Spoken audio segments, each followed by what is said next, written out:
Hello everyone again, it's Peter Malone here again. In the last video I was going to show you how to turn right. This is we're on part 3 of 10 reasons why people fail the driving test. And this one is when they're turning right. The previous ones I showed you how to turn left when you didn't steer enough to follow the curb to the left. This one I'm going to show you quite a few fail on this one as well. Is that when they're turning right, I'll show you. Got it ready again. When you're turning right into this road here, that's your turning point, right? As I just showed you a little bit in the last video. Never ever cut this corner unless this is where you take advantage. If there's something blocking, so that's parked up, it could be a skip, it could be a fire engine, it could be anything. That is when you can cut that. The examiner is fine with that. He knows obviously you can't go and smash into this, whatever the hazard is. But yeah, so I'm going to show you what happens when people they actually steer too late. Alright, so then they come along here and then they stop here and they realise, oh dear, I've got to turn into this road. He's asked me to turn right. So now what happens? Panic sets in and they turn fully lock, which means, and then when they turn they press the gas pedal, which means you end up on this side of the road, which I'll give you the demonstration of this. But I'm going to show you first how to correct it, and then I'll show you how this happens. And then basically all it means is that you're steering too late, and here now, and you end up oversteering with the wheel, and it ends up over there because you've got it fully locked to the right, and you put your foot down because you want to get across to, might be a car coming or something. So this is the correct way. There, that's where you stop your position. You keep your car straight. You don't want to start turning because traffic coming this way will think that you're going to start to move.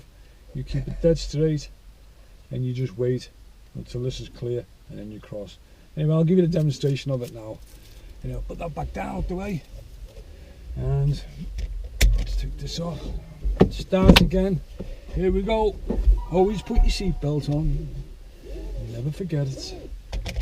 Alright, there we go. Foot brake on. Makes it beep. Beep. Press the button in. Press it back to D.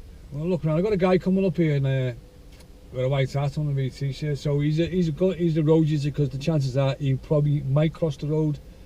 So what I'll do is I'll check all around. Always check before you give the signal. Did this one in the last video.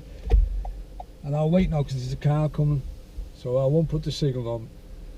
The chances are he might slow down and stop and flash, and I'm an experienced driver so I can cope with that. You're an inexperienced driver and you might panic.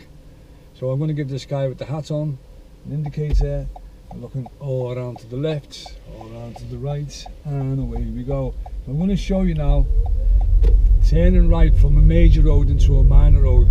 I'll show you the correct position, and then I'll show you how pupils fail the test. So remember this first, that one second. Our position's fine. I'm going to show you the correct position here, and then I'll show you how people end up failing the test. So you can see, hopefully you can see with this camera here, the white line. I've got my bonnet there level with that.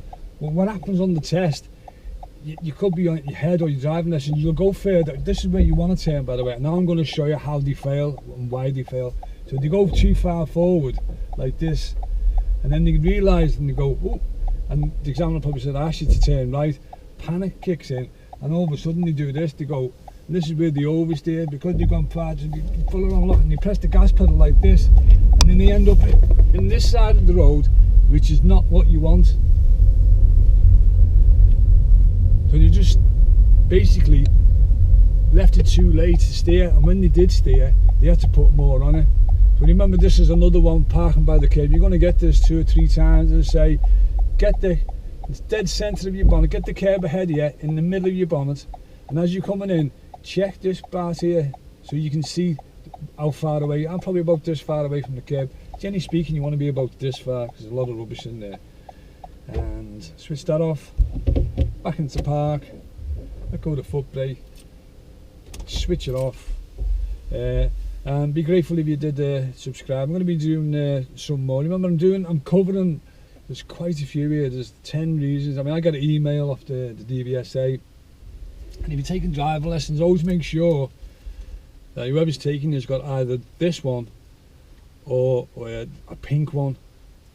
Okay, this has got a bit shaded, it's green, because the sun gets on it, it looks like a bluey colour, but it actually starts off green.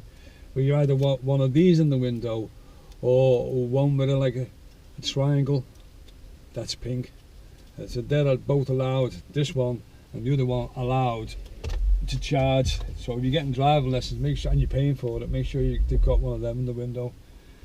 Anyway, I hope you subscribe to my channel, and I shall see you in the next video, and it's bye for now.